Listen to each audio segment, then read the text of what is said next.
She walked into the glass-walled conference room with her leather portfolio, the one her husband had given her when she'd made partner at the consulting firm 30 years ago, and set it carefully on the table. The three young interviewers exchanged glances. One of them, a woman who couldn't have been older than 27, actually smirked.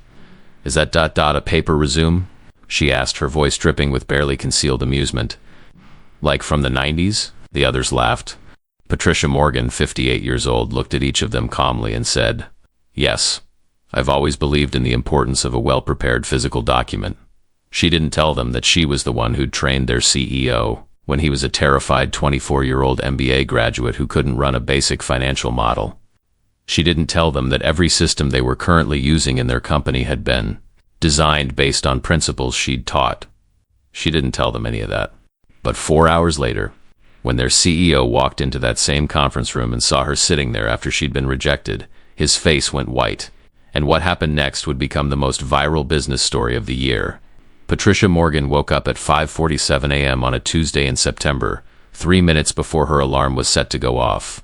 She lay in bed for a moment, staring at the ceiling of her small apartment, feeling the familiar weight of anxiety that had become her morning companion over the past 11 months. Another interview day, another chance to be rejected, another opportunity to be told she was overqualified or didn't fit the culture or wasn't what they were looking for. At 58, Patricia had been through 127 job interviews in the past 11 months. She kept a detailed spreadsheet. She was that kind of person, organized, methodical, data-driven. It was what had made her successful for 3 decades as a management consultant and corporate trainer. It was also apparently what made her unemployable in 2025. She got out of bed and went through her morning routine with practiced efficiency. Shower, coffee French press, the good beans from the local roaster, one of the small luxuries she still allowed herself. Hair styled simply, professionally. Makeup subtle but polished. Then the outfit decision. This one never got easier. She'd learned over the past 11 months that there was no winning formula. Dress to formalious suit, heels, and you looked out of touch, like you didn't understand modern workplace culture. Dress to casually, jeans. Flat sand, you looked like you weren't taking the interview seriously. She'd tried every combination and had been rejected in all of them. Today she chose the middle ground. Tailored black pants, a cream silk blouse, a structured blazer in navy blue, and low heels that were comfortable enough to walk in, but professional enough to look intentional. She looked like what she was, a seasoned professional, which was exactly the problem. Patricia picked up her leather portfolio from the desk in her small home office. The leather was worn smooth in places from 3 decades of use. Inside were printed copies of her resume, letters of recommendation, a list of her professional certifications, and samples of training materials she'd developed. She knew most companies wanted digital applications now. PDFs sent via email, LinkedIn profiles, online portfolios. She had all of those too, but she'd learned that nothing made the same impression as a well-prepared physical document, handed directly to an interviewer, signaling preparation and professionalism. At least that's what used to be true. Now it just seemed to signal that you were old. Patricia checked the address one more time. Innovate Solutions, Suite 420, Mercer Tower, downtown. The company was a mid-sized tech consultancy that helped businesses with digital transformation. They were looking for a senior learning and development specialist to design training programs for their clients. It was exactly the kind of work Patricia had been doing for 30 years. She'd designed and delivered training programs for Fortune 500 companies, startups, nonprofits, government agencies. She'd trained thousands of professionals. She'd literally written the curriculum that many business schools now used for their management training courses. And yet she'd been unemployed for nearly a year. The commute took 38 minutes by bus. Patricia couldn't afford to drive anymore. Her 15-year-old Honda had finally died 6 months ago, and replacing it wasn't in the budget. She'd sold her house after her husband David died 3 years ago, unable to maintain it on a single income. The equity had seemed substantial at the time, $340,000, but between David's medical bills, funeral costs, and living expenses during her unemployment, that money was almost gone. She had $23,600 left in her savings account. Her rent was $1,450 a month. Her health insurance COBRA from her last job was $740 a month. At this rate, she had maybe 8 months before she'd have to make some very difficult decisions about where to live and whether she could afford to keep her health insurance. 8 months to find a job. Any job. The bus dropped her off 2 blocks from Mercer Tower. Patricia walked slowly, not wanting to arrive sweaty or out of breath. The building was one of those modern glass structures that looked like someone had stacked shipping containers made of windows. Very trendy, very startup adjacent. The lobby had exposed brick walls, industrial lighting, and a receptionist who looked like he might be in a band. Lots of tattoos, stretched earlobes, friendly smile. "I'm here for an interview with Innovate Solutions," Patricia said. "Fourth floor, suite 420. Elevators are that way. Thank you." The elevator was modern, sleek, fast. Patricia checked her reflection in the polished steel doors. She looked professional, competent. The gray in her hair was styled intentionally. She'd stopped dyeing it 2 years ago, deciding that trying to look younger wasn't worth the expense or the effort. She'd thought that was a good decision, a confidence move, owning her age. Now she wondered if it had been a mistake. The doors to Innovate Solutions were glass, naturally, with the company logo etched into them, a geometric design that probably meant something to someone. Patricia entered and found herself in an open office space that looked like every other tech-adjacent company she'd interviewed with. Long tables instead of desks. Everyone on laptops, a ping-pong table in one corner, a coffee station with an expensive espresso machine, motivational posters on the walls. "Can I help you?" A young woman approached, probably mid-20s, wearing jeans and a t-shirt that said "Powered by Coffee and Anxiety." "I'm Patricia Morgan. I have a 10 a.m. interview." "Oh, awesome. I'm Becca. I'll be sitting in on the interview. Let me grab the others." Becca disappeared into a conference room, and Patricia was left standing in the open office, feeling every one of the dozen pairs of young eyes that glanced up from their laptops, assessed her, and went back to their work. She was easily the oldest person in the room, by decades. Becca returned with 2 other people, a young man who introduced himself as Josh, the head of learning and development, and another young woman named Samantha, who was apparently the HR manager. None of them looked over 30. "Great to meet you," Josh said with manufactured enthusiasm. "Let's head to the conference room." The conference room had glass walls, naturally, so the entire office could see the interview happening. Patricia had learned to hate glass-walled conference rooms. They turned your interview into a performance visible to everyone, eliminating any sense of privacy or dignity if things went badly. They all sat down. Patricia placed her portfolio on the table. Samantha looked at it and smiled in that way that wasn't quite a smile. "Is that a ... paper portfolio?" "Yes," Patricia said evenly. "I've always believed in the importance of having well-prepared physical materials." "Interesting," Samantha said, and the way she said it made it clear she meant something other than interesting. "Most candidates just send us their materials digitally." "I have digital materials as well," Patricia said. "I submitted my resume and portfolio through your application system. This is supplementary." Right, Josh said, pulling out his phone and apparently pulling up her materials on it. "So, Patricia, tell us about yourself." Patricia had given this answer 127 times in the past 11 months. She'd refined it, shortened it, adjusted it based on feedback and rejection. She'd learned what resonated and what didn't. "I have 30 years of experience in learning and development, organizational training, and change management," she began. "I've designed and delivered training programs for companies ranging from Fortune 500 corporations to early-stage startups. My specialty is helping organizations navigate transitions, whether that's new technology implementation, leadership development, or cultural transformation." "That's a lot of experience," Becca said, and there was something in her tone that Patricia had learned to recognize.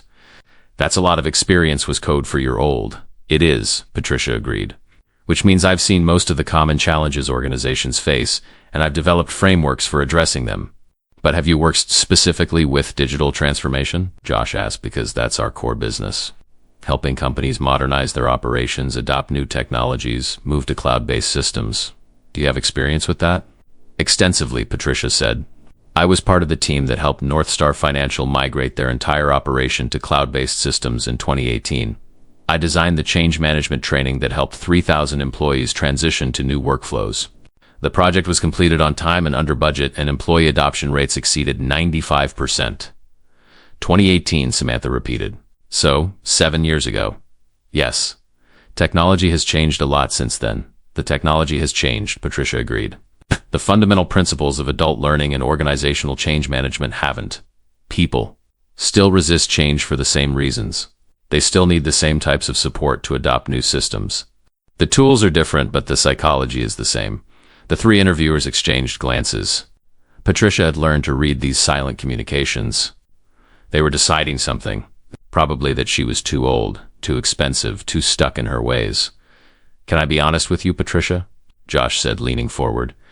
"Here it comes," Patricia thought. "We're looking for someone who can really move fast, iterate quickly, adapt to changing client needs on the fly. Someone who's comfortable with ambiguity and constant change. Do you think that's you?" "Yes," Patricia said. "I've been adapting to changing client needs for 3 decades. That's the nature of consulting work." "But like recently though," Becca interjected. "Your resume shows you left your last position almost a year ago. What have you been doing since then?" "Looking for the right opportunity," Patricia said carefully. "And doing some independent consulting work." "What kind of independent consulting?" Samantha asked. Patricia had learned not to mention that her independent consulting was mostly unpaid work helping nonprofits and small businesses that couldn't afford professional consultants. That sounded desperate rather than admirable. Organizational development projects for smaller clients, helping them with strategic planning, process improvement, that sort of thing. "Are these paid projects?" There was. And the question designed to reveal whether she was desperate or not. "Some are paid, some are pro bono," Patricia admitted. "I've always believed in giving back to the community." "That's very noble," Josh said in a tone that suggested it was anything but we need someone who's been actively working in the field, someone who understands current best practices, current technologies. "I understand current practices," Patricia said, hearing the edge creeping into her voice and trying to suppress it. "I've kept up with the field. I attend conferences. I take professional development courses. I'm active in professional organizations. Just because I haven't been employed full-time doesn't mean I haven't been learning, right? But there's a difference between learning about something and doing something," Becca said. "We need someone who's been in the trenches recently." Patricia took a breath. She wanted to tell them that she'd been in the trenches since before they were born. She wanted to tell them that she'd forgotten more about organizational development than they'd ever learn. She wanted to tell them that their condescension was transparent and insulting. Instead, she said, "I understand your concern. Can I show you some samples of my work?" She opened her portfolio and pulled out printed examples of training materials she developed. Beautifully designed handouts, workbooks, assessment tools, everything printed on high-quality paper, bound professionally. Samantha looked at the materials like Patricia had just pulled out a typewriter. "These are ... printed," she said. "Yes," Patricia confirmed. "These are examples of materials I've developed. The actual programs would be delivered digitally, of course, but I thought physical samples would be easier to review in person." "Do you have these in digital format?" Josh asked. "Yes, they're available on my website. Maybe just send us the link instead," Becca suggested. "We can look at them on our screens." Patricia carefully put the materials back in her portfolio, feeling the rejection already settling in. They asked a few more questions. About her experience with specific software platforms, she knew some, not all. About her familiarity with current learning management systems, she'd used several, but not the newest ones. About her approach to virtual training, extensive experience, but they seemed unimpressed. After 37 minutes, Josh stood up. "Well, Patricia, thanks so much for coming in. We have a few more candidates to interview, but we'll be in touch." "When can I expect to hear from you?" Patricia asked. "Probably within the next week or 2. We'll let you know either way." They wouldn't. She knew they wouldn't. "We'll let you know either way," was what companies said when they had no intention of following up. "Thank you for your time," Patricia said, shaking hands with each of them and maintaining her professional composure even though she wanted to scream. She left the conference room, walked through the open office space full of people half her age who were doing work she could do better than any of them, and took the elevator back down to the lobby. Once outside, she walked 2 blocks to a small park and sat on a bench. Interview number 128. Another rejection. She knew it before they'd even officially rejected her. She pulled out her phone and opened her job search spreadsheet. Added the entry. Date, September 17th, 2025. Company. Innovate Solutions position. Senior Learning and Development Specialist. Result. Rejected expected notes. Too old. Paper portfolio mocked. Extensive experience treated as liability. She sat on that bench for 20 minutes, watching young professionals walk by on their lunch breaks, laughing and talking and moving through the world with the confidence of people who didn't have to worry about being too old, too expensive, too much. Then she got up and walked to the bus stop to go home to her small apartment where she'd update her resume again, apply to more positions, and prepare for interview number 129. But something was about to happen that would change everything. Because 4 hours later, her phone would ring with a number she didn't recognize, and the voice on the other end would say, "Patricia, this is James Hendricks from Innovate Solutions. We need to talk. Urgently." Patricia was halfway through microwaving a frozen dinner chicken teriyaki with rice. $3.99 at the grocery store when her phone rang. Unknown number. She almost let it go to voicemail. Most unknown numbers these days were spam calls or, worse, debt collectors asking about bills she couldn't pay. But something made her answer. Hello? Patricia Morgan? A male voice. Professional. Urgent. This is Patricia. This is James Hendricks. I'm the CEO of Innovate Solutions. You interviewed with us this morning. Patricia's stomach tightened. CEOs didn't call rejected candidates. This was new territory. Yes, I remember. I need to speak with you. In person, today. Can you come back to our office? May I ask what this is regarding? I'd prefer to discuss it in person, but I promise it's worth your time. Can you be here in an hour? Patricia looked at her microwave where her $3.99 dinner was rotating slowly, looked at her small apartment with its secondhand furniture and stacks of bills on the kitchen counter, looked at her reflection in the darkened window, a 58-year-old woman who'd been rejected 128 times and was about to be rejected again, apparently in person this time. I can be there, she said. Thank you. Ask for me at reception. I'll meet you personally. He hung up. Patricia stood in her kitchen, phone in hand, trying to process what had just happened. CEOs didn't call. They definitely didn't call unemployed candidates who'd been rejected that same morning. And they absolutely didn't ask people to come back urgently. Something was wrong, or something was very right. She couldn't tell which. She turned off the microwave, put her blazer back on, and headed for the bus stop. The commute felt longer the second time. Patricia spent the entire 38 minutes trying to construct scenarios in her mind. Had she left something behind? Had she said something offensive without realizing it? Had they discovered something in her background check? Or, and this seemed less likely but not impossible, had they changed their minds? She arrived at Mercer Tower at 6:23 p.m. The building was quieter now, most businesses closed for the day. The tattooed receptionist was gone, replaced by an evening security guard who checked her ID and had her sign in. Suite 420? The guard confirmed. Yes. They're expecting you. Go on up. The elevator ride felt like it took an hour. Patricia checked her reflection in the polished steel doors again. She looked tired now, the carefully applied makeup from this morning fading, the professional composure harder to maintain. The doors to Innovate Solutions were unlocked. She entered the office, which was mostly dark now except for lights in the back where the private offices were located. A man emerged from one of those offices.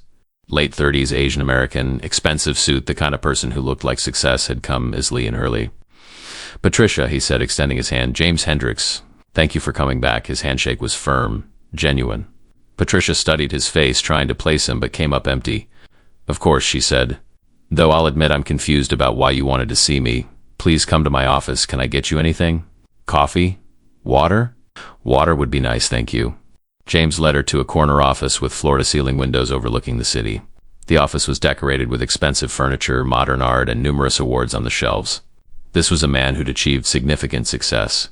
He handed her a bottle of water, the expensive kind glass bottle. Mineral water from some European spring, and gestured for her to sit in one of the leather chairs facing his desk. First, James said, sitting down across from her, I want to apologize for this morning's interview. I've spoken with Josh, Becca, and Samantha, and I've reviewed their notes. Their treatment of you was unprofessional and, frankly, discriminatory. Patricia blinked. This was not what she'd expected. I appreciate that, she said carefully. Second, James continued, I need to tell you something. When Josh forwarded me your resume this afternoon after they'd already decided to reject you, I recognized your name immediately. You did? Yes, because you taught me 20 years ago. I was Marcus Chun, then I took my wife's surname when we got married 5 years ago. But you knew me as Marcus Chun, terrified MBA student in your management training course at Northwestern. Patricia's mind raced backward. 20 years. Northwestern.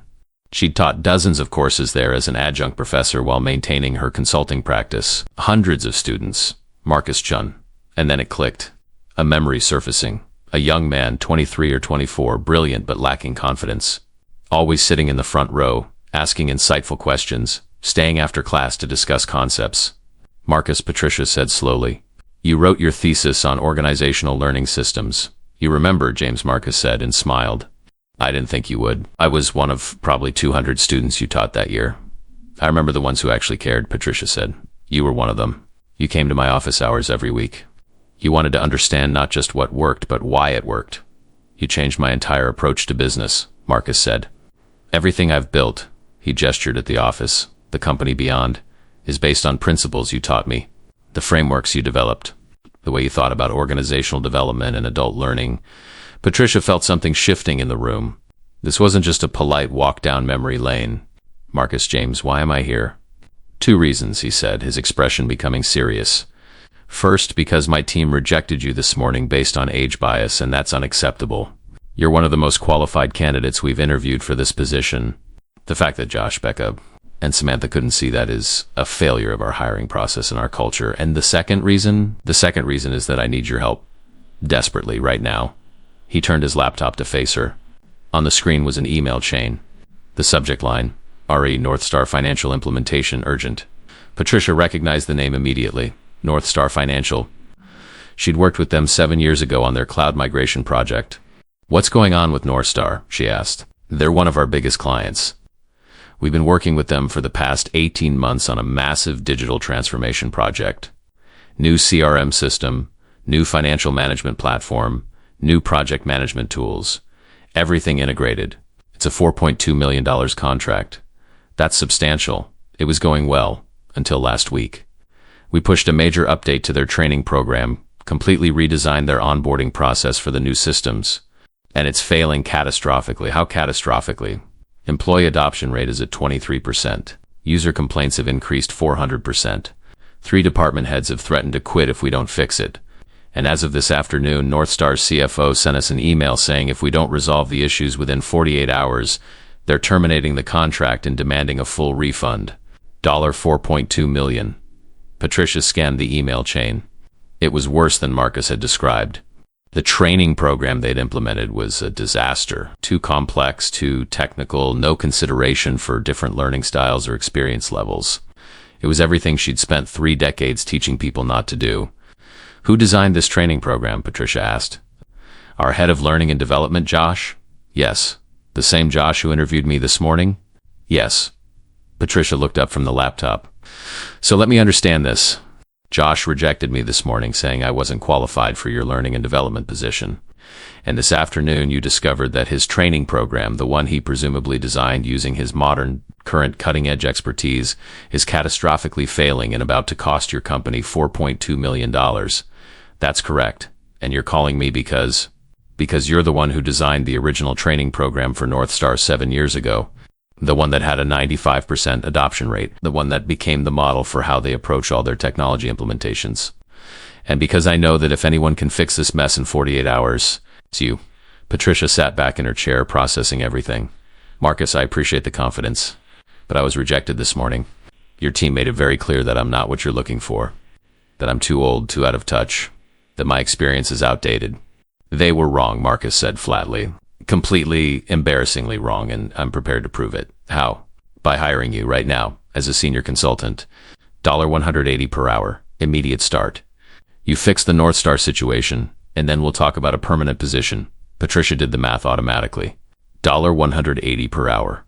If this took 48 hours of work, that was over $8,000. That was more than she'd made in the past 3 months combined. What about Josh? She asked.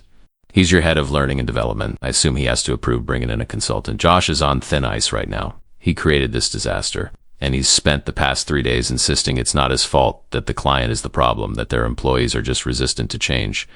He's wrong. I've looked at his training materials. They're terrible. Exactly the kind of thing you used to warn us about in your class, assuming that if something makes sense to the designer, it should make sense to everyone. And if I agree to help, what's my authority level? Whatever you need. Full access to North Star, full access to our team, full autonomy to redesign the program however you see fit. Josh will support you, or he'll be looking for a new job. Patricia looked at Marcus James, this man who'd once been a terrified student in her classroom and who was now a successful CEO, and she saw something she recognized. Desperation mixed with hope. The same expression she'd seen in her own mirror for the past 11 months. I have conditions, Patricia said. Name them. 1. If I fix this and if the client is satisfied, I want a full-time position. Not as a consultant, as an employee. Senior Director of Learning and Development. Full benefits. Salary commensurate with my experience. Agreed. 2. I want full authority to restructure your L&D department. That means hiring decisions, process changes, everything. If I'm going to do this job, I'm going to do it right. Agreed. 3. No more age discrimination in your hiring process. You implement formal procedures to prevent what happened to me this morning from happening to anyone else. Marcus smiled. Absolutely agreed. In fact, I'm going to insist on it. Then I'll take the job. Marcus stood and extended his hand again. Welcome to Innovate Solutions, Patricia. When can you start? Patricia looked at her watch. It was 7:04 p.m. Right now, she said. For the next 48 hours, Patricia Morgan did what she did best. She fixed other people's messes. Marcus gave her a temporary office. Actually, he displaced a senior vice president and gave Patricia that person's office and complete access to everything related to the North Star project. Files, emails, recorded meetings, the training materials Josh had created, feedback from North Star employees, everything. Patricia spent the first 4 hours just reviewing, reading, understanding, taking notes in her neat, precise handwriting in a physical notebook because she'd always thought better with pen and paper. At 11:17 p.m., she called Marcus's cell phone. Patricia. He answered immediately, sounding exhausted. Please tell me you have good news. I have a diagnosis, Patricia said. The training program Josh created isn't just bad. It's fundamentally misaligned with how adults learn and how organizations adopt new technology. Can you be more specific? He designed it like a software manual. Step-by-step instructions, assuming everyone starts with the same baseline knowledge. No accommodation for different learning styles or experience levels. It's the kind of training you create when you're 27 years old and you've never actually had to teach someone who's been doing their job for 30 years and doesn't want to change. Can you fix it? Yes, but not by modifying what exists. I need to rebuild it from scratch. How long will that take? 36 hours if I work straight through. I'll need a team. What do you need? An instructional designer who can work fast and take direction. A video editor for any recorded content. And I need direct access to 3 North Star employees, one in their 20s, one in their 40s, one in their 50s. Different departments, different skill levels. They'll be my test subjects. Done. I'll have everyone you need here first thing tomorrow morning. What else? Coffee, Patricia said. A lot of very good coffee. Wednesday morning, Patricia's temporary team assembled in her borrowed office at 7 a.m. There was Kaiko, a 34-year-old instructional designer who looked skeptical about being pulled into this crisis project. There was Devin, a video editor in his late 20s who seemed more excited about the challenge. And there were the 3 North Star volunteers Marcus had somehow convinced to participate. Lauren, 27, junior analyst Robert, 43, department manager, and Grace, 56, senior operations director. Thank you all for being here, Patricia began. I know this is short notice and you have regular work to do, but we have 34 hours to save a $4.2 million contract by completely redesigning a training program. So let's get started. She walked them through her analysis of what was wrong with Josh's training program, showed them examples of the materials, asked the North Star volunteers to demonstrate what confused them. Grace, the 56-year-old operations director, was particularly eloquent. It's like the person who made this has never met someone who didn't grow up with computers. I've been in my role for 22 years. I'm excellent at my job. But this training makes me feel stupid because it assumes I already know things I've never had to know. Exactly, Patricia said. That's the fundamental problem. Josh designed training for people like Josh. Young, tech-savvy, comfortable with constant change. But organizations aren't made up of people like Josh. They're made up of people at different ages. Different skill levels, different comfort levels with technology. So what's the solution? Keiko asked. We design training that meets people where they are, Patricia said. Multiple pathways through the same content. Different entry points based on experience level. Heavy emphasis on why things work, not just how to click buttons. And most importantly, we make people feel competent, not stupid. For the next 30 hours, Patricia drove her team like she'd once driven her corporate training teams at the peak of her career. She was demanding but clear. She expected excellence but provided support. She praised good work and corrected mistakes without making people feel incompetent. She was, in other words, exactly what she'd spent 3 decades teaching other people to be, an effective leader. They worked through Wednesday night. Patricia slept 3 hours on the couch in her office. Thursday morning, they were back at it, refining, testing, adjusting. By Thursday afternoon at 4:47 p.m., they had a completely redesigned training program. 3 different learning paths. Beginner, intermediate, advanced. Video tutorials that actually showed people where to click, not just told them. Written materials that explained concepts in plain language. Practice exercises with immediate feedback. And most importantly, a support structure that made it safe to ask questions and make mistakes. At 5 p.m., Marcus assembled the key stakeholders, Patricia's team, Josh and his team, and via video conference. 3 executives from North Star, including their CFO, Sandra Reeves. Sandra looked skeptical and angry. Marcus, you have 48 hours to convince me not to terminate this contract. Your time is almost up. What have you got? Patricia, Marcus said, gesturing to her. Would you like to walk them through what we've developed? For the next 45 minutes, Patricia presented. Not like a desperate consultant trying to save a contract, but like the expert she was. Confident, clear, addressing concerns before they were raised. She showed them the redesigned training materials, demonstrated the different learning paths, played sample videos, explained the pedagogical theory behind every decision. And then she did something that made Marcus smile. She asked the 3 North Star volunteers to describe their experience. Grace, the 56-year-old operations director, spoke first. I was one of the people threatening to quit, she said bluntly. The original training made me feel like an idiot, like I was too old or too dumb to understand what should be simple. But this, she gestured at Patricia's materials, this treats me like a professional who's learning a new tool, not like a child who needs to be talked down to. Robert, the 43-year-old manager, agreed. I could actually follow this. It explains why we're doing things, not just what buttons to push. That matters. That makes me want to use the system instead of resenting it. Even Lauren, the 27-year-old analyst, nodded. This is way better. The original version was trying too hard to be cool and modern, and it just ended up being confusing. This is clear. Sandra Reeves looked at Patricia for a long moment. Then she looked at Marcus. Where did you find her? Sandra asked. She's a consultant we brought in to fix the situation, Marcus said carefully.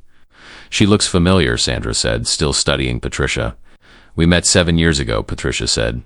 I was part of the team that designed your original cloud migration training program. You're the Patricia Morgan, Sandra said, recognition dawning. The one who did the change management training that actually worked? Yes. Why wasn't she involved in this project from the beginning? Sandra asked Marcus, and there was an edge to her voice. Marcus looked uncomfortable. That's a failure on our part, and we're correcting now. Sandra turned back to Patricia. Miss Morgan, if Innovate Solutions implements exactly what you've shown me, here, no changes, no compromises, just what you've designed, we'll keep the contract. And we'll want you specifically assigned to our account for the duration of the implementation. I'm prepared to do that, Patricia said. Good. Marcus, send over the revised contract terms, and make sure Ms. Morgan's name is on them. The video call ended. For a moment, the conference room was silent. Then Devin, the video editor, started clapping. Keiko joined in. The North Star volunteers applauded. Even Josh, standing in the corner looking like he wanted to disappear, managed a weak clap. Marcus looked at Patricia and mouthed, "Thank you." Patricia nodded. Then she stood up, suddenly aware that she'd been awake for nearly 40 hours, had eaten nothing but coffee and vending machine snacks, and was completely exhausted. If you'll excuse me, she said, I'm going to go home and sleep for approximately 12 hours. Patricia, Marcus called as she was leaving the conference room. My office, please. 10 minutes. 10 minutes later, Patricia sat across from Marcus again, this time too tired to maintain her professional composure perfectly. You saved the company, Marcus said simply. A $4.2 million contract, our largest client, our reputation in the industry. You saved all of it in less than 48 hours. I did my job, Patricia said. You did Josh's job. Better than he's ever done it. Which brings me to something I need to discuss with you. Patricia waited. I'm firing Josh, Marcus said. Today. For multiple reasons. The failed training program, yes, but more importantly for how he treated you in your interview. For the age discrimination. For the arrogance. For creating a department culture that values youth and trendiness over actual competence. So that's your decision to make, Patricia said carefully. And I'm offering you his position. Full-time, Senior Director of Learning and Development. $165,000 salary, full benefits, equity in the company. Start date Monday if you're willing. Patricia looked at him. That's a significant salary. It's what the position should pay.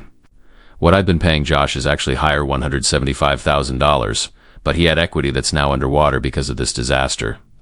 You're more qualified than he ever was. You're worth every penny. I'm 58 years old, Patricia said, testing him. I'm not going to be running ping-pong tournaments or happy hours. I don't need you to run ping-pong tournaments, Marcus said.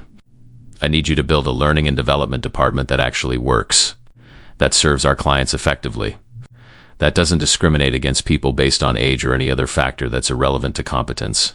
And you'll support me in restructuring the department completely, even if that means hiring older people who don't fit your current culture, especially if it means that, Marcus said.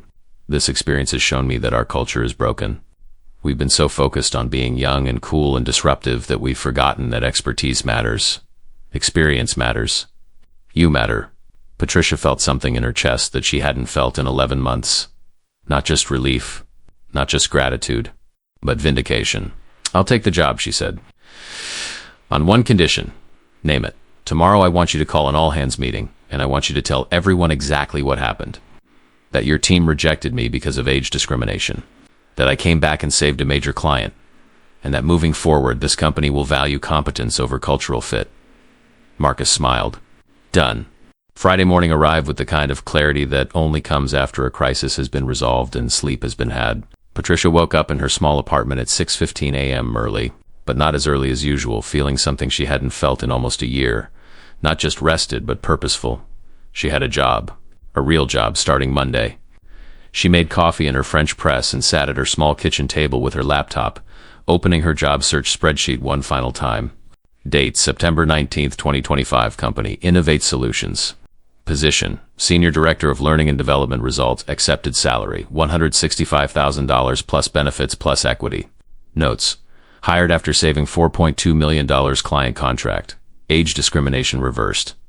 Total applications, 189 total interviews, 128 total rejections, 127 total acceptances. 1. She stared at those numbers for a long moment. 189 applications, 128 interviews, 127 rejections. 11 months of being told she wasn't good enough, wasn't young enough, wasn't what companies were looking for. And all it had taken was one company, one person, really recognizing her value. Patricia saved the spreadsheet and closed her laptop. She wouldn't need it anymore. Her phone buzzed with a text from Marcus. All hands meeting at 10 a.m. The whole company. Be there at 9:45 so we can prep. She texted back, "I'll be there." At 9:47 a.m., Patricia walked into Innovate Solutions for what felt like the 100th time. But this time, everything was different. She wasn't a desperate candidate anymore. She wasn't even a consultant brought in to fix someone else's mess. She was an executive, a senior director, someone who belonged here. Marcus met her at reception. "Ready for this?" "As ready as I'll ever be." "Good." Because about half the company thinks I'm crazy for firing Josh and the other half is just confused about what happened. They need to hear the truth. They walked to the main conference space, a large open area where the company held quarterly meetings and special presentations. Chairs were set up in rows. At the front was a small stage with a podium and a large screen for presentations. Okay. Employees were filtering in, looking curious and concerned. Patricia spotted Becca and Samantha sitting together near the back, whispering. She saw Josh's former team members scattered throughout the room, some looking upset, some looking relieved. At exactly 10 a.m., Marcus stepped onto the stage. "Thank you all for coming," he began. "I know an all-hands meeting on a Friday morning isn't ideal, but we need to talk about something important. This week, our company almost lost its largest client in a $4.2 million contract. We didn't lose it because of a technical failure or a bad product. We almost lost it because of leadership failure, cultural failure, and bias." The room went very quiet. On Tuesday morning, we interviewed a candidate for a senior position in our learning and development department. Her name is Patricia Morgan. She has 30 years of experience in organizational training, change management, and learning systems design. She's one of the most qualified people in her field. Marcus gestured toward Patricia, who was standing at the side of the stage. Our interview team rejected her. Not because she wasn't qualified, she was more qualified than any other candidate we've seen, but because they decided she was too old, too out of touch, not a good cultural fit. They mocked her paper portfolio. They questioned whether she could keep up with us. They made her feel unwelcome and unwanted. Patricia saw Becca's face go pale.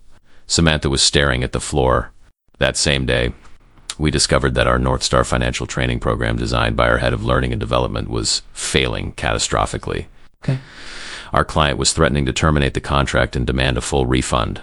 We had 48 hours to fix it, so I called Patricia, the woman we'd rejected that morning, and I asked her to come back and save us. Marcus paused, letting that sink in. In 48 hours, Patricia completely redesigned the training program. She built a team, worked around the clock, and delivered materials that our client called exactly what we needed. She saved the contract. She saved our relationship with our largest client. And she did it while exhausted, while unpaid for years of experience, while dealing with the indignity of having been rejected by us just hours earlier. The room was absolutely silent now. I've asked Patricia to join us full-time as our new Senior Director of Learning and Development. She's accepted. Starting Monday, she'll be rebuilding that department from the ground up. And she has my full support to make whatever changes are necessary. Marcus looked directly at the employees who'd been on the interview panel. But before she starts, I want to address what happened on Tuesday. The age discrimination. The bias. The cultural elitism that made us think someone had to be young and trendy to be valuable. That ends now. Josh Miller, our former head of learning and development, is no longer with the company. Not just because his training program failed, but because he fostered a culture of discrimination and arrogance. Because he valued being cool over being competent. And I want to be clear, this isn't just about Josh, this is about all of us. We've built a culture that worships youth, that treats experience as a liability instead of an asset, that makes people feel like they're too old at 40 or 50 or 60. That's wrong, and we're going to change it. Marcus stepped back from the podium and gestured to Patricia. I'd like Patricia to say a few words. Patricia hadn't expected this. She walked to the podium, looking out at a room full of mostly young faces, and thought about what she wanted to say. I'm 58 years old, she began. For the past 11 months, I've been unemployed. Not because I couldn't do the work. I've spent 3 decades proving I can do the work. But because companies kept telling me I was too old, too expensive, too set in my ways, not a good cultural fit. I applied to 189 jobs. I had 128 interviews. I was rejected 127 times. And every rejection chipped away at my confidence a little more, made me question my value a little more, made me wonder if maybe they were right, maybe I was obsolete. She saw some of the younger employees shifting uncomfortably. But here's what I learned. Age discrimination isn't about age. It's about fear. Companies are afraid that older workers will be expensive, inflexible, hard to manage, resistant to change. They're afraid that we won't fit in with their young, energetic culture. They're afraid that we'll remind them that youth doesn't last forever. And because of that fear, they throw away decades of experience, institutional knowledge, wisdom gained through failure and success. They reinvent wheels that have already been perfected. They make mistakes that could have been avoided if they'd just asked someone who'd seen it before. Patricia paused. I'm not saying young people can't do excellent work. You absolutely can. But you'll do better work if you're not doing it in isolation from people who've been doing it longer. Innovation doesn't require youth, it requires creativity, which has no age limit. Energy doesn't require youth, it requires passion, which has no expiration date. So here's what I'm asking. Be willing to learn from people who don't look like you, who didn't grow up with the same technology you did, who might wear suits instead of hoodies and might prefer email over Slack. Because those people might just save your company when you're about to lose a $4.2 million contract. She stepped back from the podium. For a moment, no one moved. Then someone started clapping. Patricia looked and saw it was Keiko, the instructional designer who'd worked with her all week. Devin joined in, the video editor. Then the North Star volunteers who'd stayed for the meeting. And slowly, the rest of the room joined in. Not everyone. Becca and Samantha still looked mortified. A few others looked skeptical, but enough. Enough that Patricia felt something shift in the room.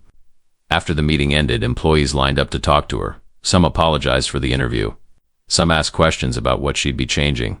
Some, especially some of the older employees Patricia hadn't even known worked there, thanked her for speaking up. A woman in her early 50s approached, looking emotional. I'm Hannah, she said. I work in operations. I've been here for 3 years and I've felt invisible the entire time. Everyone treats me like the office mom, someone who keeps things running but doesn't contribute strategically. Thank you for saying what you said. It matters. You're not invisible to me, Patricia said. And you won't be invisible going forward. Come see me Monday. I'd like to talk about how we can better utilize your experience. Hannah nodded, eyes glistening, and walked away. By noon, Patricia had had conversations with at least 20 employees.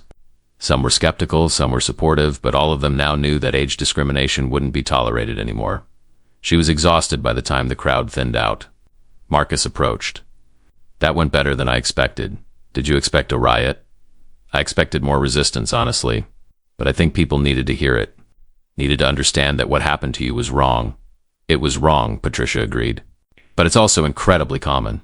This company isn't unique. This is happening everywhere in every industry. The only difference is you were willing to admit it and change it. Speaking of change, Marcus said, your office is ready. Corner office, 2nd floor. It was Josh's office, but we've cleared it out and set it up for you. New computer, new phone, whatever equipment you need. Come look. They took the elevator to the 2nd floor and Marcus led her to a corner office with windows overlooking the city. It was beautiful. Large desk, comfortable chairs, whiteboards on the walls, shelves for books and materials. everything she'd need to do her job effectively. On the desk was a leather portfolio. New, expensive, with her name embossed on the front. Patricia Morgan, Senior Director of Learning and Development. Consider it an apology gift, Marcus said, for mocking your paper portfolio in the interview. Patricia ran her fingers over the embossed leather. Thank you, Marcus. This means more than you know. You start Monday. But if you need to come in this weekend to set up, you have access. And if you need anything, budget, personnel, resources, you let me know. There is one thing, Patricia said. Name it. I want to hire 2 more people for my department. Experienced professionals. People who've been rejected by other companies because of age discrimination. Can you give me budget for that? Absolutely. What salary range? $120,000 to $140,000 each, depending on experience. Marcus didn't even hesitate. Done. Send me the job descriptions and I'll get them posted by end of day. After Marcus left, Patricia sat in her new office in her new chair, looking out at the city through her new windows. She thought about David, her late husband, and wondered what he'd say if he could see her now. Probably something like, I told you not to give up. I told you someone would recognize your value. She thought about the past 11 months. The rejections, the humiliation, the fear, the nights lying awake wondering if she'd ever work again, if she'd end up homeless, if all her years of expertise meant nothing in the modern economy. And she thought about how close she'd come to giving up, how many times she'd considered just accepting that she was too old, that the world had moved on without her, that it was time to fade into invisibility. But she hadn't given up. And now she had the chance to make sure other people didn't have to go through what she'd gone through. Patricia opened her laptop and started drafting job descriptions for her new hires. She wrote them carefully, deliberately, making sure the language didn't contain any coded ageism. Senior Learning Strategist, Innovate. Solutions is seeking an experienced learning and development professional to join our growing team. We value deep expertise, proven track records, and the wisdom that comes from decades of professional practice. Ideal candidates will have 15 years of experience in organizational training, adult learning theory, and change management. All ages welcome.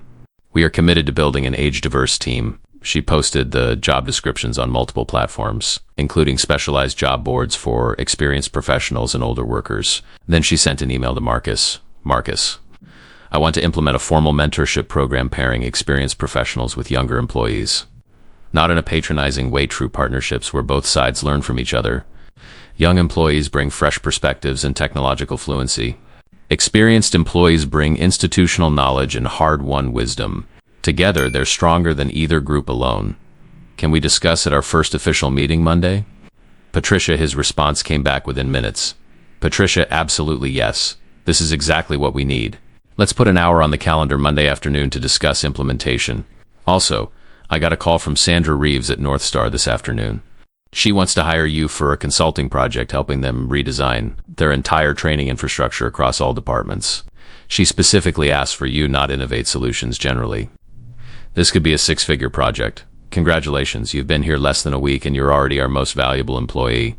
Marcus. Patricia read the email twice, feeling a warmth in her chest that had nothing to do with professional success and everything to do with validation. She was valuable. She'd always been valuable. She just needed someone to give her a chance to prove it. Monday morning, Patricia arrived at Innovate Solutions at 7:30 a.m. Her first official day as Senior Director of Learning and Development. Her office was exactly as she'd left it Friday afternoon. She set down her new leather portfolio. She'd spent the weekend filling it with plans, notes, ideas for how to transform the department, and began organizing her space. At 8 a.m. there was a knock on her door. Come in, Patricia called. A young woman entered, maybe early 30s, carrying a laptop and a coffee cup. She looked nervous. Hi, Miss Morgan. Patricia, please. Patricia, I'm Rebecca Chun. I was on Josh's team. I'm one of the instructional designers. Marcus told us you'd be restructuring the department and we should meet with you this week to discuss our roles going forward. Please sit, Patricia said, gesturing to one of the chairs facing her desk. Rebecca sat down, clutching her laptop like a shield. I want to start by asking you something, Patricia said gently. How has it been working in this department? Honestly, Rebecca hesitated. Can I be completely honest? Please. It's been terrible, Rebecca said, and the words came out in a rush. Josh had all these grand ideas but no actual expertise. He'd designed training programs based on what looked cool or trendy instead of what actually worked. And if you tried to push back or suggest something different, he'd accuse you of not understanding modern learning or being stuck in old paradigms. How long have you been working here? 2 years. I have a master's in instructional design from NU. I know how adult learning works, what makes effective training. But Josh wouldn't listen to any of it. He just wanted everything to be flashy and Instagram-worthy. Patricia made notes. What happened with the North Star project? Walk me through how that training program was developed. Josh designed the whole thing himself in about a week. He didn't consult any of us, didn't do user research, didn't test anything, just built what he thought looked good and deployed it. When it started failing, he blamed the client. Said their employees were resistant to innovation. And you disagreed? Of course I disagreed. The training was objectively bad. Too complex, too assumption-heavy, no scaffolding for different skill levels. But Josh didn't want to hear it. Patricia studied Rebecca. What would you have done differently? Everything, Rebecca said. I would have started with user research, understanding who we're training, what they already know, what challenges they face. I would have designed multiple learning paths. I would have tested everything before full deployment. I would have implemented feedback loops so we could adjust in real time. Basic instructional design principles. The principles I taught in my courses 20 years ago, Patricia said. Exactly.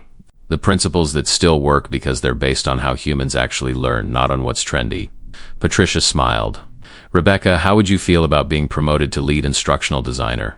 Rebecca blinked. What? I need someone on my team who actually understands learning theory. Someone who isn't afraid to push back when something's not working. Someone who values substance over style. That sounds like you. Yes, absolutely, yes. Good. Same salary for now. But we'll review in 3 months and adjust based on performance. Your first assignment, help me interview candidates for the 2 senior positions I'm hiring. I want your input on who we bring in. Can I ask you something? Rebecca said. Of course. Why are you doing this? Why not just hire all new people who don't have any connection to Josh's disaster? Because you're not the problem, Patricia said simply. Bad leadership was the problem. Give good people good leadership and they'll do excellent work. You've been trapped in a dysfunctional system. Now we're going to build a functional one. Over the next 2 weeks, Patricia met with every member of the Learning and Development Department. Some meetings went well at people like Rebecca, who were relieved to finally have competent leadership. Some meetings went poorly, a few of Josh's loyalists who resented Patricia and refused to adapt. 2 people quit voluntarily. Patricia let them go without resistance. 3 people were let go for performance issues that had been ignored under Josh's leadership. And 2 people were promoted for excellence that had been overlooked. By the end of week 2, Patricia had a lean, functional team of 6 people, and she'd received 127 applications for her 2 senior positions. She and Rebecca reviewed every application carefully, shortlisting 15 candidates for interviews. Look at this, Rebecca said during one of their review sessions, holding up a resume. Kenneth Williams, 62 years old, 35 years of experience in corporate training and organizational development. Previously led learning departments at 3 Fortune 500 companies. This guy is incredible. Why'd he leave his last position? Patricia asked. Rebecca scanned the resume. Doesn't say directly. Gap of about 8 months. Call him for an interview, Patricia said. I want to know his story. Kenneth Williams came in for his interview on a Wednesday afternoon. He was tall, black, impeccably dressed in a 3-piece suit that made him look like he'd stepped out of a board meeting. He shook hands with Patricia and Rebecca and sat down with the same quiet confidence. Patricia recognized from decades of professional experience. Thank you for meeting with us, Mr. Williams, Patricia began. Kenneth, please. And thank you for calling me in. I'll be honest, I've applied to 73 positions in the past 8 months. This is my 4th interview. What happened at your last position? Rebecca asked. Kenneth's expression tightened slightly. I was vice president of learning and development at Meridian Corporation. I'd been there for 9 years. Last year they hired a new CEO, 34 years old, came from a tech startup background. He wanted to modernize everything. That included replacing senior leadership with younger people who understood the new economy. They fired you? Patricia asked. They offered me early retirement. Very generous package, they said. But it was clear that if I didn't take it, they'd make my life miserable until I left. So I took it. I was 61. I thought I'd find another position to Zealy. I had an excellent track record, strong references, specialized expertise. But you didn't, Patricia said. No. Every interview ended the same way. Too experienced, too expensive. Not a cultural fit. One hiring manager actually told me he was looking for someone with more energy. I'm 62, not 92. I have plenty of energy. What would you bring to our team? Rebecca asked. Kenneth leaned forward. I would bring 3.5 decades of experience making the same mistakes everyone makes and learning how to avoid them. I would bring deep expertise in change management, executive training, and organizational transformation. I would bring the ability to mentor younger team members without being condescending about it. And I would bring gratitude because I know what it's like to be dismissed based on age, and I will never take a position for granted again. Patricia and Rebecca exchanged glances. When can you start? Patricia asked. Kenneth blinked. Is this a job offer? Yes. Senior Learning Strategist. $135,000. Full benefits. Equity in the company. Start date in 2 weeks to give you time to transition from wherever you're at now. Kenneth's composure cracked slightly. His eyes glistened. I'll take it. Thank you. Thank you so much. After Kenneth left, Rebecca turned to Patricia. That was fast. Don't you want to interview the other candidates? We will interview them, Patricia said. Because we have 2 positions and Kenneth fills one. But I recognize something in him that you probably didn't see because you haven't experienced it yourself. Desperation mixed with determination. He needed this job, not just for money but for dignity. And people who need dignity work harder than people who are just collecting paychecks. The second hire was a woman named Linda Santos, 54, a specialist in digital learning platforms who'd been restructured out of her previous position at an ed tech company that decided to skew younger. She'd been unemployed for 14 months. By the end of October, Patricia had built a department of 8 people ranging in age from 29 to 62. They had a mix of perspectives, experiences, and approaches, and they worked together better than any team Patricia had ever led. The ping-pong table in the common area went unused. People were too busy actually working. In November, Patricia launched her mentorship initiative, Cross-Generational Learning Partners. Every employee at Innovate Solutions was paired with someone from a different generation. Young employees were paired with experienced professionals. Mid-career employees were paired with entry-level staff. The pairings changed every quarter and participation was mandatory. The first meeting of the program was rocky. Some young employees complained that they didn't need mentorship, that they could Google anything they needed to know. Some older employees felt patronized, like they were being treated as fossils who needed to be explained to. But Patricia had anticipated the resistance. She stood in front of the assembled pairs at the kickoff meeting and said, "This is not a program where older people teach younger people how things used to be done. This is a program where people with different experiences learn from each other. Because here's the truth.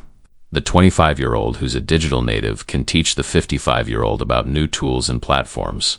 And the 55-year-old who's navigated 3 recessions and 5 industry transformations can teach the 25-year-old about resilience and perspective. You all have something to learn. You all have something to teach. And if you approach this with humility instead of arrogance, you'll be better at your jobs by the end of this quarter." The program rolled out over 4 weeks. Patricia monitored feedback carefully, adjusted pairings when necessary, and addressed conflicts when they arose. By the end of the first quarter, something remarkable had happened. Productivity increased. Employee satisfaction scores went up. Retention improved. And most surprisingly, innovation increased because teams that included both fresh perspectives and seasoned judgment made better decisions than teams that were homogeneous in age. Marcus noticed, "Whatever you're doing, it's working. Our client satisfaction scores are up 15% since you joined. Our employee engagement is at an all-time high. And I just got an email from our board of directors asking me to present on our age diversity initiatives at the next meeting." "It's not magic," Patricia said. "It's just basic organizational psychology. Diverse teams perform better. That includes age diversity. The board wants to know if the model is scalable. If other companies could implement what we're doing." "They could," Patricia said, "but it requires leadership buy-in. You can't half-ass age diversity. You have to actually value experience, not just tolerate it." "Would you be willing to consult with other companies on this?" Marcus asked. "Not full-time. Obviously you're busy here. But maybe as part of our service offerings? We could package your mentorship program as a consulting product," Patricia considered. "Only if we do it authentically. I won't help companies performatively hire a few older people so they can check a diversity box. But if they're genuinely interested in building better teams, yes. Deal." By December, Patricia had been at Innovate Solutions for 3 months. Her department was thriving. The mentorship program was being held up as a model, and she'd personally trained or advised teams at 5 client companies, all of whom reported improved outcomes. She'd also received job offers from 3 other companies, including 2 that had rejected her during her 11-month unemployment stretch. She declined all of them. "I'm exactly where I'm supposed to be," she told Marcus when he asked if she was tempted to leave. "Good," Marcus said, "because I'm preparing to promote you. Vice President of Learning and Organizational Development, significant raise. Your department expands. You'd oversee not just training but also culture initiatives, diversity programs, leadership development." "When?" "January." Pending board approval, but I don't anticipate any issues. Patricia felt a wave of emotion. From unemployed and desperate to VP in 6 months, it felt surreal. Marcus, can I ask you something? Of course. Why me? Why did you take the chance when everyone else passed? Marcus was quiet for a moment. Do you remember 20 years ago when I was in your class at Northwestern? Yes. Do you remember the last day of class? You pulled me aside and said something that changed my entire approach to business. Patricia searched her memory. She'd taught so many students, given so much advice. I'm sorry, I don't remember specifically. You told me that competence without humility is just arrogance. That the best leaders are people who know what they don't know and are willing to learn from anyone regardless of age or status. You told me that if I ever became successful, the biggest risk wouldn't be competition or market changes, it would be believing my own hype. Patricia smiled. I remember that conversation now. I've tried to live by that advice for 20 years, but somewhere along the way I forgot it. I let my company become a place where youth was worshipped and experience was dismissed, where cultural fit mattered more than competence, where we hired people who looked like us instead of people who could make us better. When you walked into that interview and my team rejected you, I didn't know it was you. But when I saw your resume later, when I recognized your name, I realized I'd become exactly what you'd warned me against. Someone who believed my own hype. Someone who'd stopped learning from people who knew more than me. So I called you not just because you could save the North Star contract, though you did that. I called you because you were a test. If I could admit I was wrong, if I could give you the chance my team denied you, if I could actually live up to the principles you taught me, then maybe I could turn this company into what it should have been all along. Patricia felt tears pricking at her eyes. You did turn it around. This company is better than it was 6 months ago. Not just financially, but culturally. People want to work here now. That's because of you, Marcus said. You didn't just fix a training program. You fixed our entire approach to value, to diversity, to what matters in business. In February, 6 months after Patricia's hire, 2 major things happened. First, Business Quarterly magazine published an article titled "The Company That Proved Age Discrimination Costs Millions." It featured Innovate Solutions, Patricia's story, and detailed analysis of how age-diverse teams outperformed age-homogeneous teams across multiple metrics. The article went viral. Within a week, Patricia had received interview requests from major news outlets, speaking invitations from 3 industry conferences, and consulting inquiries from 15 companies. Second, Patricia received a call from Sandra Reeves at North Star Financial. Patricia, I want to offer you something, Sandra said. We've been so impressed with your work that we want to create a permanent position for you. Chief Learning Officer, reporting directly to me. You'd oversee all training and development across the entire organization. $240,000 salary, full executive benefits package. Patricia was stunned. Sandra, I'm flattered. But I'm already committed to Innovate Solutions, I know. But I wanted you to know that what you've done has been noticed. You transformed our training program. You transformed Innovate Solutions. You're changing how the industry thinks about age and experience. That's rare. After the call, Patricia sat in her office thinking about trajectory. 6 months ago, she'd been unemployed, desperate, running out of money. Now she was turning down executive positions and being profiled in major publications. Rebecca knocked on her door. Do you have a minute? Always. Rebecca sat down, looking emotional. I just want to say thank you for giving me a chance to actually do my job well. For hiring Kenneth and Linda, who've taught me more in 6 months than I learned in 2 years of grad school. For creating a team where I feel valued. You are valued, Patricia said. You're excellent at what you do. I'm good at what I do because I'm finally working somewhere that lets me be good at it, Rebecca corrected. Under Josh, I was just surviving. Under you, I'm thriving. That's the difference good leadership makes, Patricia said. It's not about me being special. It's about creating an environment where talented people can do their best work. But it was about Patricia being special, at least a little bit, because not everyone who'd been through what she'd been through would have used their position to help others. Some people, having finally gotten their seat at the table, would have pulled the ladder up behind them. Patricia didn't do that.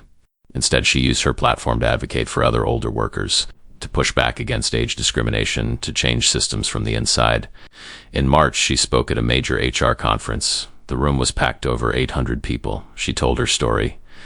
All of it. The 189 applications, the 128 interviews, the 127 rejections, the humiliation of being mocked for her paper portfolio, the desperation of watching her savings dwindle while no one would hire her.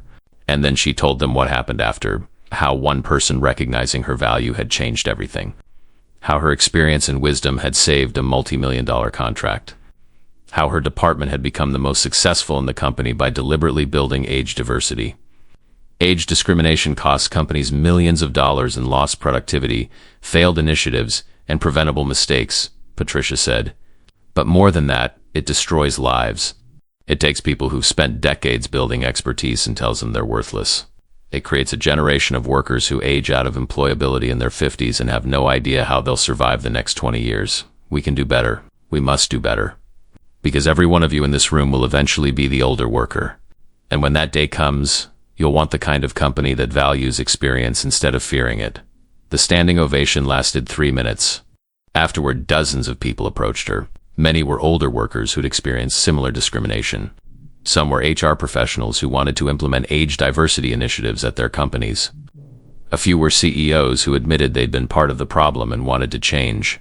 One woman, probably in her late 60s, grabbed Patricia's hand and said, "Thank you for telling the truth. I've been unemployed for 2 years. 71 years old, 45 years of experience, and nobody will hire me. Sometimes I think I'm crazy, that maybe I really am too old. But hearing your story reminds me I'm not crazy. The system is broken." "You're not crazy," Patricia said firmly. "And you're not too old. You're exactly what companies need if they're smart enough to recognize it." On a Tuesday morning in September, 1 year after her initial rejection from Innovate Solutions, Patricia arrived at the office at 7:30 a.m. as usual. But today was different. Today, the company was announcing her promotion to Executive Vice President. It's making her the highest-ranking woman in the company and the second highest-ranking executive overall. Marcus had called her into his office the week before. "The board unanimously approved your promotion. You've transformed this company. Revenue's up 47% since you joined. Employee retention is up 62%. Client satisfaction is at record highs. And we've become known in the industry as the company that actually values experience. We've also been approached by 3 venture capital firms who want to invest in scaling our mentorship model into a standalone product," Marcus had continued. "They think other companies will pay significant money to implement what you've built here." "How significant?" Patricia had asked. "We're projecting a $15 million business unit within 3 years, and I want you to lead it. New division, Organizational Development Solutions. You'd be president of the division's significant equity stake. You'd build your own team, set your own strategy." Now, standing in her corner office on the morning of the announcement, Patricia thought about the journey. 1 year ago, she'd walked into this building desperate, afraid, nearly broken by 11 months of rejection. She'd been mocked for her paper portfolio, dismissed for her age, made to feel obsolete. Today, she was an executive, a leader, someone whose expertise was valued and whose voice carried weight. Her office was decorated now. Photos on the walls, including one of her late husband David, whom she wished could see this, awards and recognitions from industry groups, certificates from speaking engagements, and on her desk, in a place of honor, her original paper portfolio, the one Becca had mocked, the one that represented everything about her that supposedly didn't fit modern workplace culture. Patricia had kept it deliberately, as a reminder of where she'd been, as proof that traditional professionalism wasn't obsolete. It just needed to be recognized and valued. Rebecca knocked on her door. "Ready for the big announcement?" "As ready as I'll ever be." They walked together to the main conference space where the entire company had assembled. Patricia's department had grown to 23 people now, ranging in age from 26 to 67. Kenneth and Linda had both been promoted to senior management. The mentorship program had expanded to include external clients. And the company's age diversity had transformed dramatically from 94% under 40 a year ago to a balanced distribution across all age groups now. Marcus stepped onto the stage. 1 year ago today, this company almost died. We were about to lose our largest client, our reputation was in jeopardy, and our culture was toxic. We were saved by one person, Patricia Morgan. Patricia didn't just save a contract. She saved our company by forcing us to confront our biases, our arrogance, our false belief that youth equals value and experience equals obsolescence. She rebuilt our learning and development department. She created a mentorship program that's now being studied by business schools. She turned us into the company other companies want to emulate today. I'm proud to announce that Patricia has been promoted to Executive Vice President and President of our new Organizational Development Solutions division. She'll be leading the team that scales our mentorship model into a standalone business unit. The applause was immediate and genuine. Patricia saw Kenneth and Linda on their feet, clapping enthusiastically. She saw Rebecca wiping away tears. She saw employees from across the company, young and old, celebrating her success. Marcus gestured for her to join him on stage. Patricia walked up, feeling every eye in the room on her, and thought about what she wanted to say. 1 year ago, I sat in a conference room in this building being told I wasn't a good cultural fit, she began. I was too old, too traditional, too stuck in outdated thinking. My paper portfolio was mocked. My experience was dismissed as irrelevant. I left that interview feeling smaller than I'd felt in my entire professional life. 4 hours later, Marcus called me back. Not because he'd changed his mind about my qualifications, I'd always been qualified, but because the company was in crisis and they needed someone who actually knew what they were doing. I came back. Not because I was desperate, though I was. Not because I needed the money, though I did. I came back because I wanted to prove something. That experience matters. That wisdom accumulated over decades has value. That age is an asset, not a liability. This past year has been the most professionally satisfying of my entire career. Not because of titles or recognition, though those are nice, but because I've had the chance to build something meaningful. To create a department and a culture where people are valued for what they can contribute, not dismissed for how old they are. We've proven that age-diverse teams outperform homogeneous teams.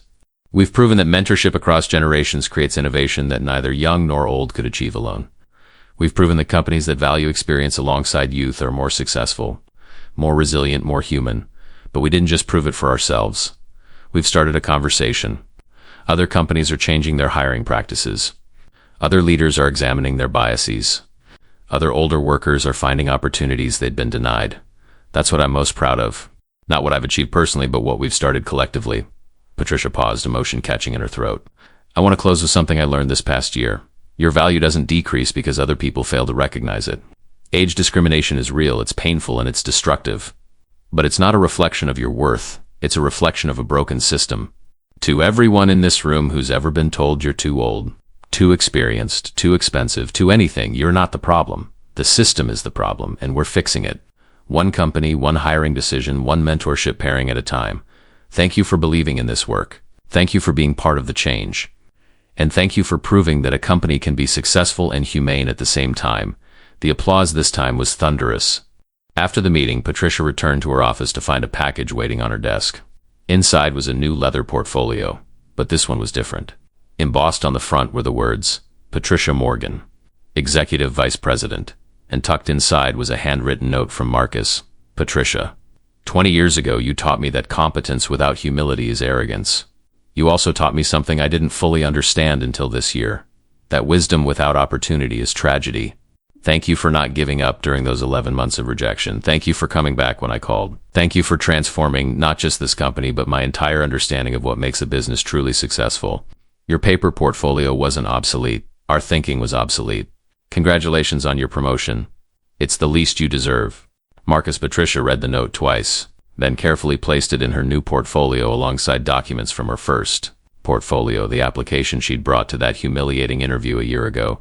She would keep both portfolios, the old one as a reminder of where she'd been, the new one as a symbol of where she was going. That evening, Patricia did something she hadn't done in over a year. She deleted her job search spreadsheet. She no longer needed it. She'd found not just a job, but a purpose. Not just a salary, but a platform.